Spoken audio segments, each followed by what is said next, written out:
Alright guys, so we're going to do a position today.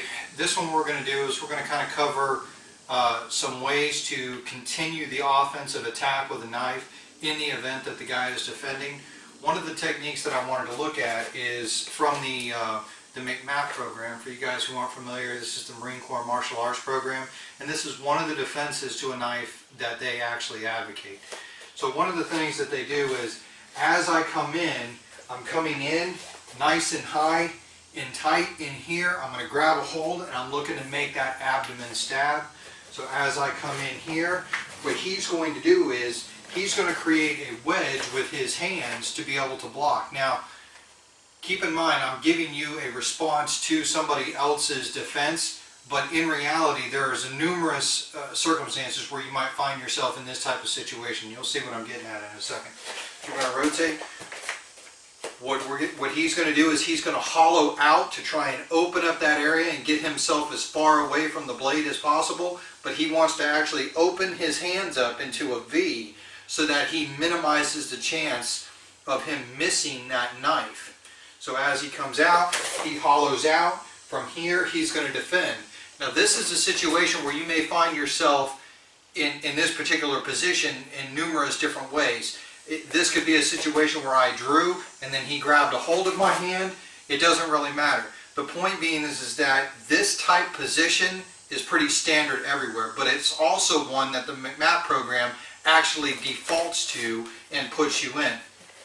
So as he comes in, he hollows out, and one of the things that I want you to see is that when I'm coming in with an intensity, that his elbows are going to be outside 90, which is going to make it that much more difficult for his arms to bend, but I can actually still power through this by rotating this into him, into that lower midsection, and not necessarily breaking his elbows through. So as he comes in, he hollows out. What I'm looking to do is I'm looking to control the back of that head, and I'm going to continue that momentum forward, driving my knee into the back of the knife and my hips. So I'm coming in here, and I'm just going to drive that knife into his abdomen. So, like I said, it doesn't really matter whether you're doing the McMap block, where he's coming in and doing this, or whether we're just in a situation where the knife comes out and this guy manages to control that knife.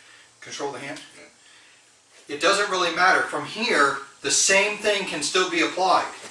I'm looking to power assist into that abdomen to get through this arm. One of the things that he will take advantage of is this outside 90 type position, which makes it really difficult to break the arm in. The problem is that the shoulder will still pivot and rotate inward. So even if the arm does not break and he goes to full lockout, both hands, even if he does not rotate, what I can still do is by pulling this in and driving this in here, even though his arms aren't bending, I can still get him in the legs, in the groin, in the femoral, in the lower abdomen section, even if he's stronger than me. Just by virtue of the fact that just because his arms don't bend doesn't mean that he's safe. His shoulders can still rotate inward. So if I'm coming in with intensity, I'm here, I come in here, and then I drive through, and I can power assist straight through whatever block he's going to do if he is intent on staying behind the knife. This is one of the reasons why I always advocate getting offline for any attack, not just blocking the attack with brute force. So instead, one of the positions that I advocate is coming in. He gets offline so that there is no power assist option here. He stays close to me, he's past the blade of the knife. From here he can tie up, arm lock, take to the ground, whatever he wants to do. So you guys think about that, give that position a try when you're doing some of your attacks. Train hard.